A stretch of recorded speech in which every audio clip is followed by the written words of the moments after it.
Bienvenue à vous tous et merci d'être avec nous. Dans ce nouveau numéro de votre émission, nous allons passer en revue les différentes actions qui sont menées en faveur de la jeunesse ici en République démocratique du Congo, la jeunesse congolaise qui est justement confrontée à plusieurs difficultés, notamment celles liées au manque d'emploi. Et pour en parler, un invité spécial sur ce plateau, il s'agit du ministre de la Jeunesse, Yves Bounkoulou, à qui j'ai dit bonjour.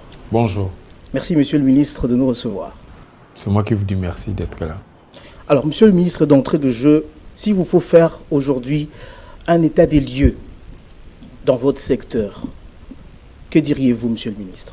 Premièrement, je dirais que nous avons une jeunesse qui est d'abord dynamique, une jeunesse qui est résiliente, une jeunesse qui est entreprenante, mais nous faisons également face à de nombreuses difficultés, de nombreux défis. Parmi tant d'autres, l'absence d'infrastructures d'encadrement des jeunes. Dans le même ordre d'idées, il y a la spoliation des différents sites des jeunes. Ce qui nous pousse, nous, le gouvernement, à mettre en place les différents mécanismes à travers beaucoup de partenariats pour permettre à ce que le jeune Congolais bénéficie d'une formation adéquate, mais également que ces jeunes Congolais bénéficient des espaces de jeu qui puissent les occuper pendant leur temps libre. Quels sont ces sites qui sont spoliés, justement? Nous avons beaucoup de sites spoliés, en commençant par la ville-province de Kinshasa. Nous avons le centre de jeunes de Lingwala, sur rond-point Willery, qui aujourd'hui est transformé en un bar par un des compatriotes. Nous avons les sites de Kondo, à Mongafula, qui aujourd'hui est transformé à des habitations.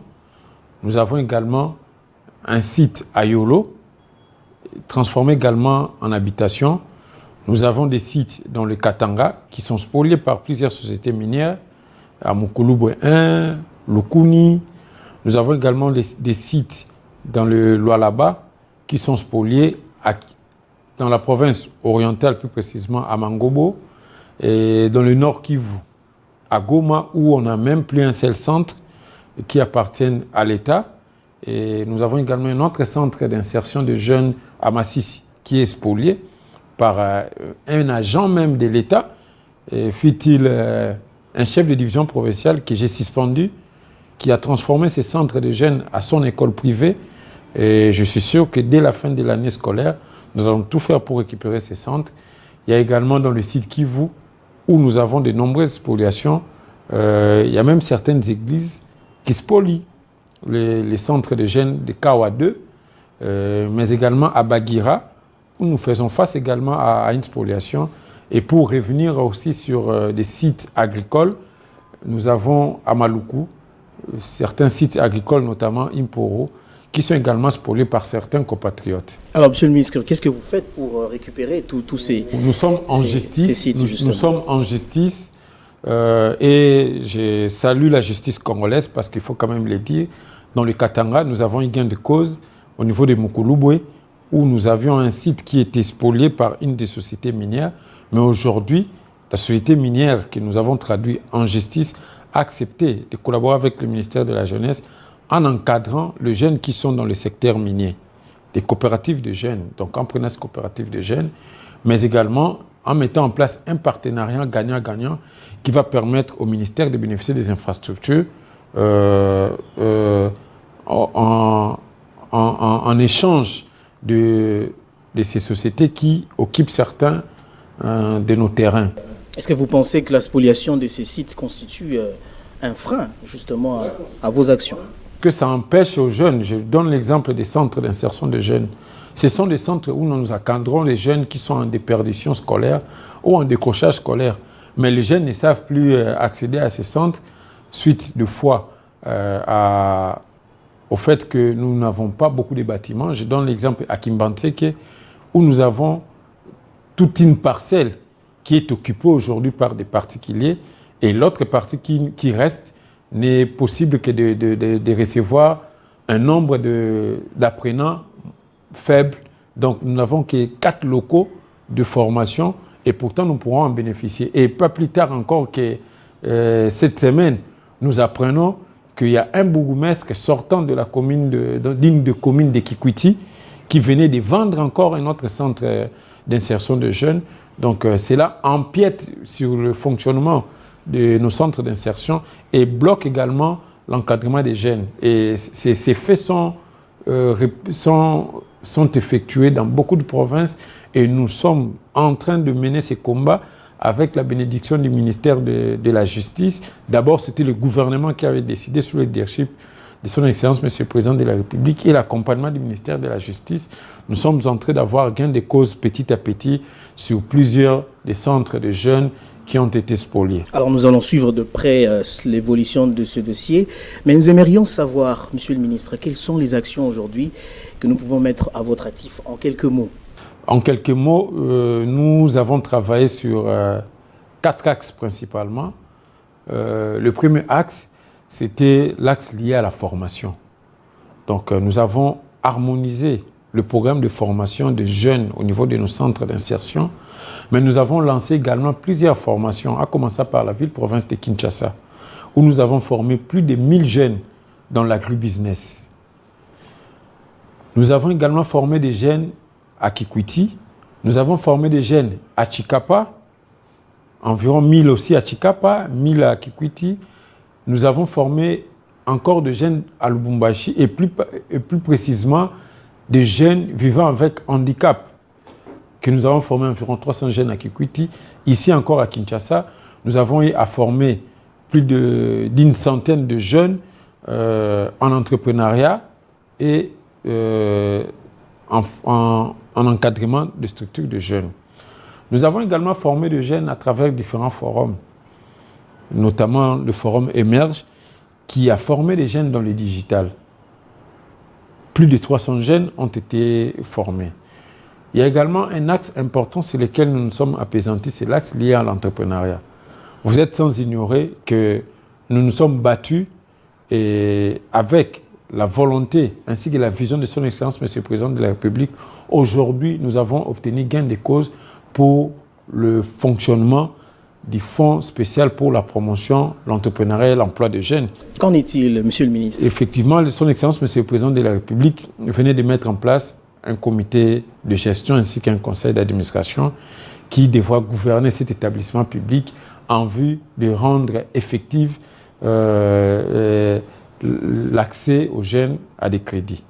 Nous avons également, en termes d'entrepreneuriat, accompagné les jeunes dans plusieurs fois pour promouvoir le travail des jeunes. Nous avons eu des foires sur l'entrepreneuriat des jeunes à Kinshasa, nous l'avons réalisé à Bukavu, nous avons également fait les mêmes activités à Lubumbashi.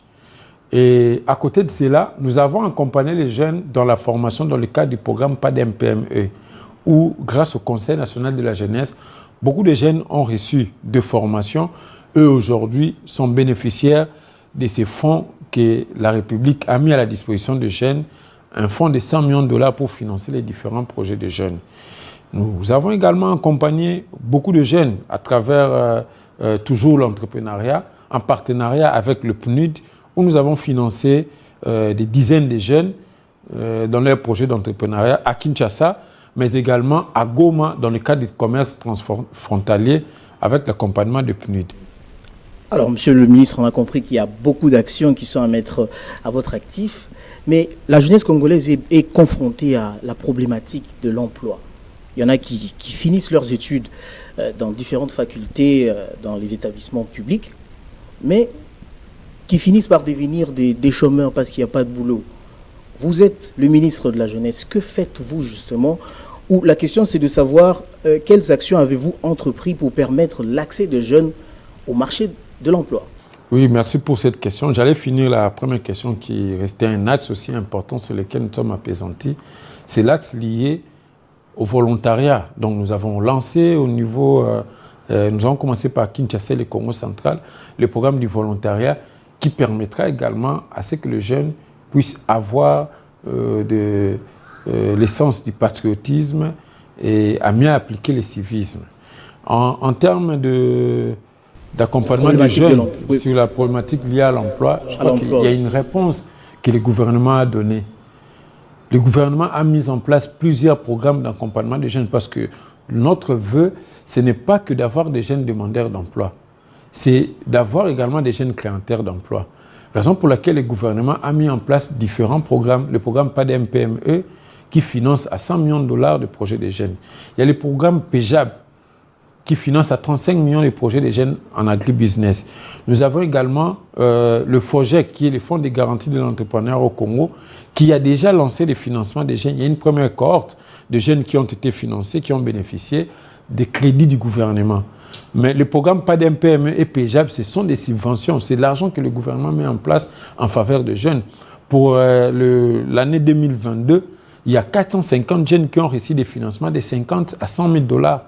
Et un autre groupe de plus de 400 jeunes qui ont reçu des financements de 12 000 à 19 000 dollars. Donc je pense que le gouvernement a pensé créer des entrepreneurs congolais qui, à leur tour, créeront également d'emplois.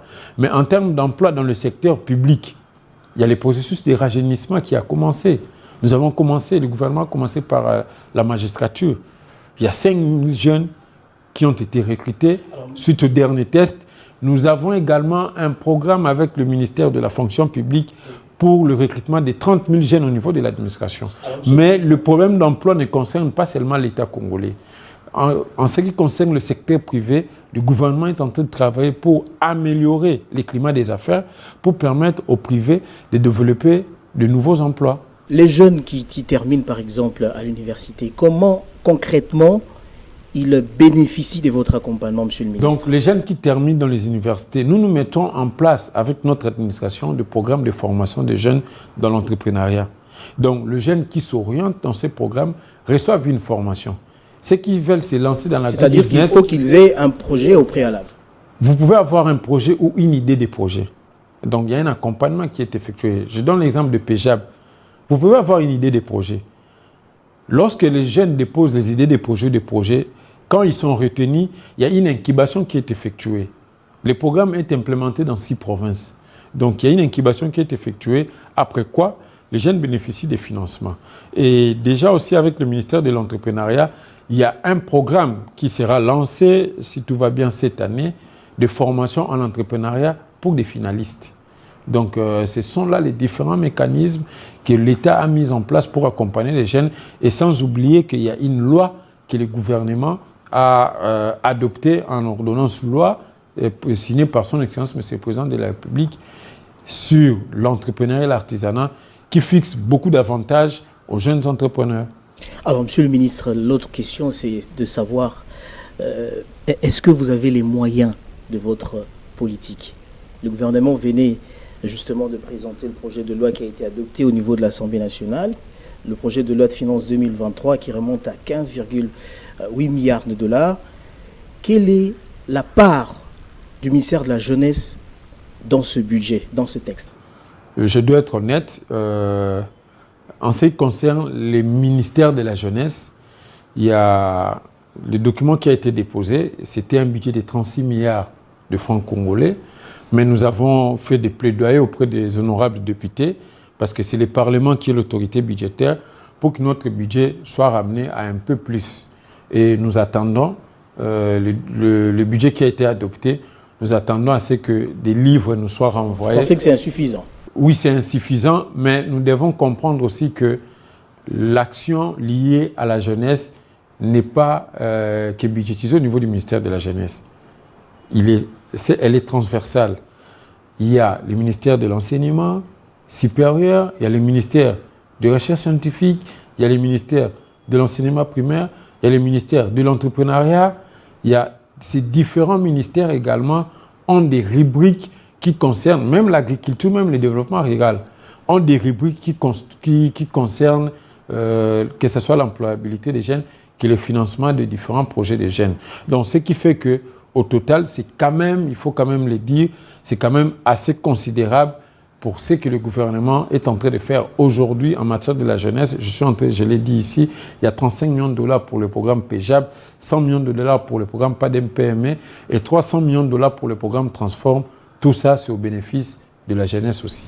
Alors, Monsieur le ministre, aujourd'hui, on parle du programme PDDRCS, auquel ont adhéré justement les jeunes qui faisaient partie des groupes armés après les assises de Nairobi. Est-ce que vous pensez que l'adhésion de tous ces jeunes qui faisaient partie des différents groupes armés qui écument l'Est de notre pays, est-ce que l'adhésion à ce programme de désarmement, démobilisation et relèvement communautaire et stabilisation prôné par le chef de l'État, est-ce que l'adhésion de tous ces jeunes va permettre de lutter efficacement contre l'insécurité dans l'Est? Effectivement, je pense que c'est une approche qui va aider la République à regagner la paix, surtout à l'Est de notre pays.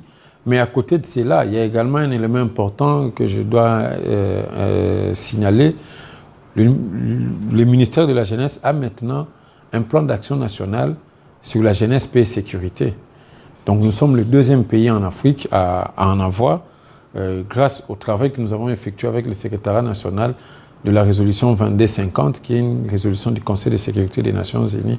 Avec les efforts du programme de démobilisation PDDRCS, nous restons convaincus que ces jeunes démobilisés vont bénéficier de formation, mais également d'un accompagnement qui puisse leur permettre de développer leurs activités économiques et de ne plus regagner les groupes armés par manque d'activité ou manque d'emploi. Vous nous donnez des chiffres. Combien ont déjà quitté les groupes armés à l'heure actuelle? Nous n'avons pas de chiffres présentement à annoncer parce que c'est un travail qui est effectué. Nous avons nos réunions que nous organisons sous le leadership de son Excellence, Monsieur le Président de la République. Je pense qu'après la réunion, nous aurons des éléments chiffrés qui nous seront transmis par la coordination de ces programmes PDDRCS. Alors, Monsieur le ministre, la jeunesse congolaise est aussi confrontée à beaucoup d'antivaleurs. Aujourd'hui, on parle du phénomène Kuluna, avec des jeunes qui récidivent pratiquement aujourd'hui. On constate que ce phénomène est en train de prendre de l'ampleur dans différentes communes de la ville de Kinshasa, notamment la commune de Lingwala. Qu'est-ce que vous faites, vous, en tant que ministre de la jeunesse, pour essayer d'amener les jeunes à arrêter avec ce genre d'actes?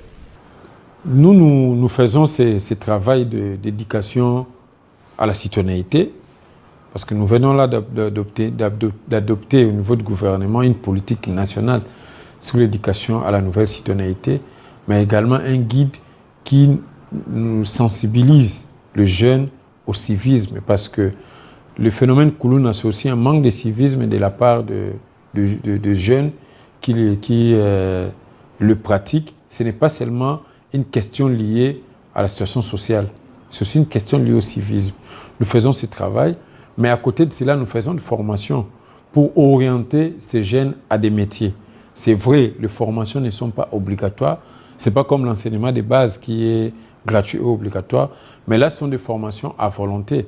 Donc, des jeunes qui acceptent d'abandonner ces pratiques sont formés et nous allons encore lancer beaucoup d'activités parce que nous y travaillons même avec des personnalités. Mais là, pour des jeunes qui n'arrivent pas à muter vers un changement, je crois qu'il y a la justice qui fait le travail. Ces jeunes sont transférés au niveau des prisons pour être rééduqués. Mais il y a un grand nombre de jeunes également qui sont pris en charge par les services nationaux et qui aujourd'hui sont des bâtisseurs de la République. Quelle stratégie comptez-vous mettre en place pour lutter contre le phénomène Kuluna? La stratégie que nous mettons en place, c'est d'abord la sensibilisation pour que ces jeunes abandonnent ces mauvaises pratiques. Après la sensibilisation, c'est la formation à des métiers ainsi qu'un accompagnement. Pour les récidivistes, je pense que ce sont des jeunes qui seront en conflit avec la loi.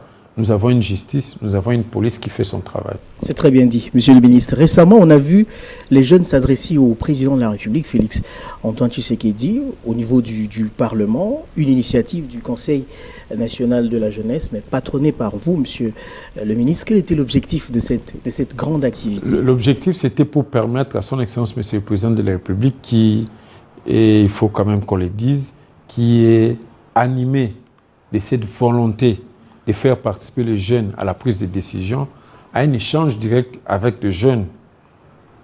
Premièrement, pour qu'ils reçoivent d'abord le message des jeunes à son appel qu'il a lancé, parce que au mois de novembre, son Excellence, M. le Président de la République, a lancé un appel à la jeunesse et les jeunes ont bien accueilli cet appel, raison pour laquelle beaucoup de jeunes se sont enrôlés dans l'armée, mais également les jeunes aujourd'hui se constituent en deux groupes de vigilance comme demandé par son Excellence, M. le Président de la République.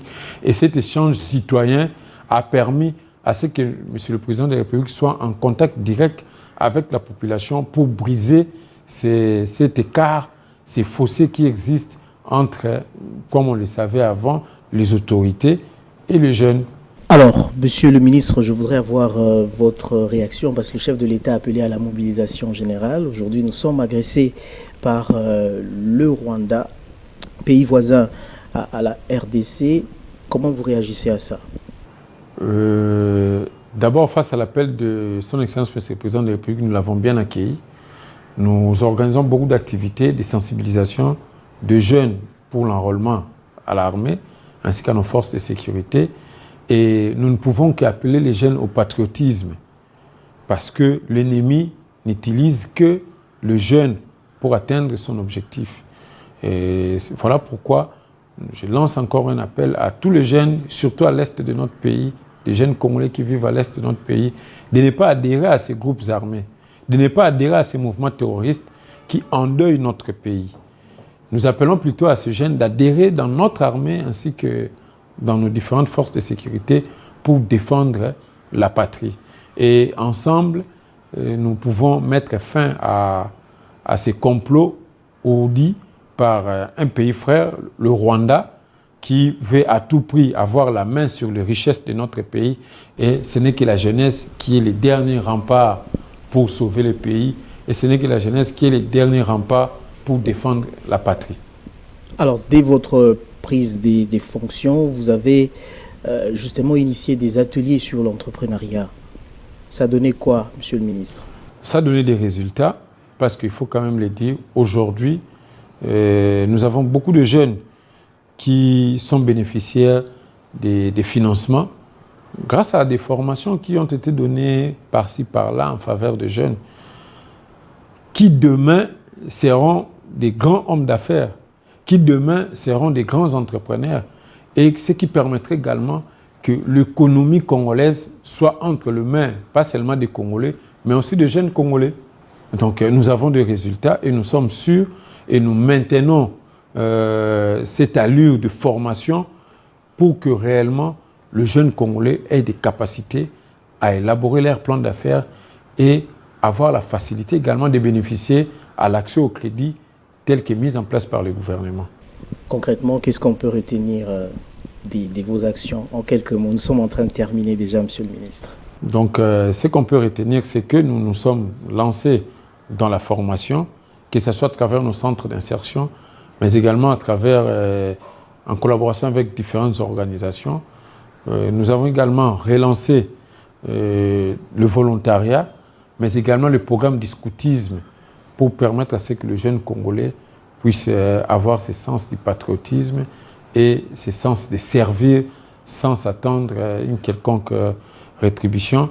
Nous avons également relancé dans ce secteur ces combats contre la spoliation des infrastructures de jeunes, mais également la réhabilitation des prisons et des infrastructures qui ont été effectuées, que ce soit ici à Kinshasa et à l'intérieur du pays, mais également l'équipement de ces différents centres qui puissent permettre aux jeunes de bénéficier d'une bonne formation.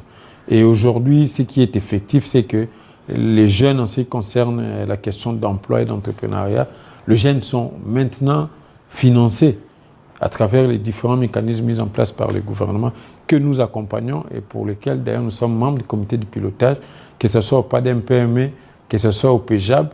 Le ministère de la Jeunesse participe activement et veille à ce que les jeunes soient bénéficiaires de ces différentes opportunités.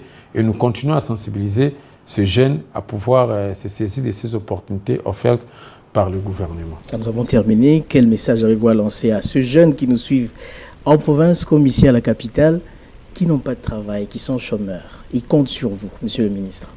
D'abord, c'est un message d'encouragement à la jeunesse, de rester déterminée et de faire confiance à son Excellence, Monsieur le Président de la République, ainsi qu'à son Excellence M. le Premier ministre, qui dans son programme a mis un accent particulier sur l'autonomisation de la jeunesse. Et nous restons convaincus que les jeunes qui sont en quête d'emploi, de se préparer pour l'année prochaine. Je crois que dès le mois de janvier ou février, il y aura déjà des concours de recrutement pour l'administration. Je leur souhaite bonne chance pour rejoindre l'administration de notre pays, mais également de mieux utiliser le moyen que l'État met en leur disposition pour le développement de leurs projets d'entrepreneuriat. Et ceux qui ne savent pas continuer leur cursus scolaire, il y a des centres d'insertion de jeunes. Ils peuvent approcher des centres d'insertion qui appartiennent au ministère de la Jeunesse, même des centres de formation qui appartiennent au ministère de la formation professionnelle pour bénéficier d'un encadrement adéquat. Et ceux qui sont dans le phénomène Koulouna, il est temps d'arrêter et d'utiliser cette force pour bâtir la République démocratique du Congo. Voilà qui est très bien dit et voilà qui met fin à cette émission. Monsieur le ministre, merci de nous avoir reçus. C'est moi qui vous dis merci. Je rappelle que vous êtes ministre de la Jeunesse, Initiation à la nouvelle citoyenneté et cohésion nationale. C'est bien cela. Merci. Merci également à vous de nous avoir suivis de partout dans le monde. Voilà qui met fin à cette émission. Restez fidèles au programme de Télé 50.